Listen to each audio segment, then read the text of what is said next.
ሰባኪ ወንጌል የመቅጠር ላይ ማንም ጥረት የሚያደርግ የለም። ለምን እንደሆነ አይገባኝም።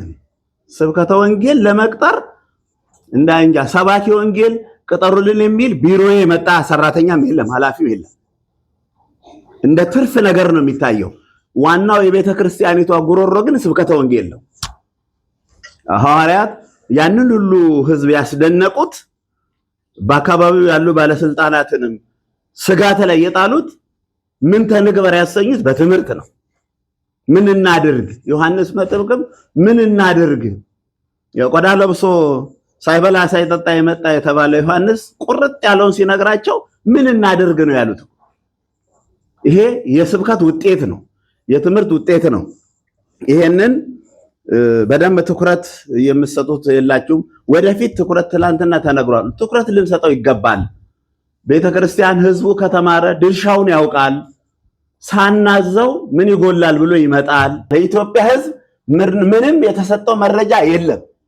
ከበሮ ሲመታ እልል ከማለት ውጪ፣ ማህሌቱ ሲዘመር እልል ከማለት ውጪ ይሄን ጉረስ ብለን የሰጠነው ነገር የለም። ወደፊት በዚህ አይደለም ጉዞ የሚጓዘው ህዝቡ። ተተኪው ትውልድ መረጃ ፈላጊ ነው። ተተኪው ትውልድ ትዕቢተኛ ነው።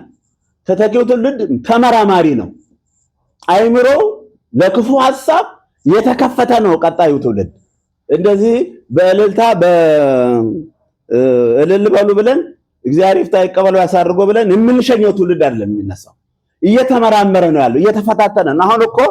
አሁን መጥቶ መምሩ እንዲህ አይነት ጥያቄ አለኝ፣ ይሄንን መልስ እፈልጋለሁ ከርሶ ጋር።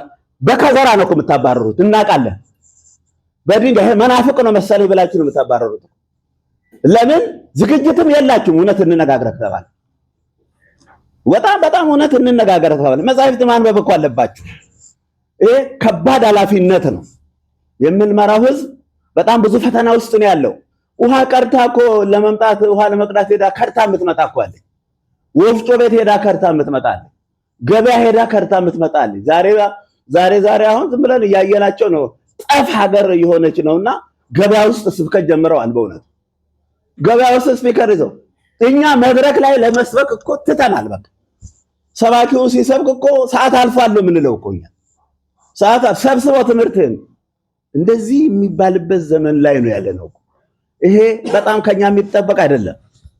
በደንብ ልናስተውለው፣ ለዚህ ህዝብ ልናዝን ይገባል። ለምን ሄደ ህዝቡ? እኛ ስላልያዝነው ነው እኮ ሄደው፣ እኛ ስላላስተማርነው ነው ሄደው። ንስሐ አባት ጠበል ልትረጩ ሄዳችሁ እኮ አንድ ዘለላ አንድ ሐረግ ወንጌል እንኳን ሳታስተምሩ ነው እኮ ኪዳን ደግማችሁ ጠበል ረጭታችሁ የምትወጡ። ይሄ ዘመን እንደዛ አይደለም። አሁን ባልና ሚስቱን ጠበል ረጭታችሁ በልቁጭ በል እንዴት ሰነበታችሁ? ቤተክርስቲያን ለመቆረብ ተዘጋጃችሁ? ቆርበው እንደሆነ በሩ ቀጥሉ፣ ጥሩ ቆርባችኋል እንዲህ ማለት እና ይሄን ዛሬ አንድ ሐረግ እንማራለን።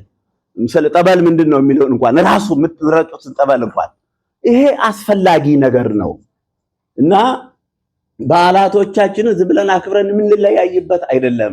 ህዝቡን የሚጨብጠው ነገር የሚጎርሰው ነገር ልንሰጠው ይገባል።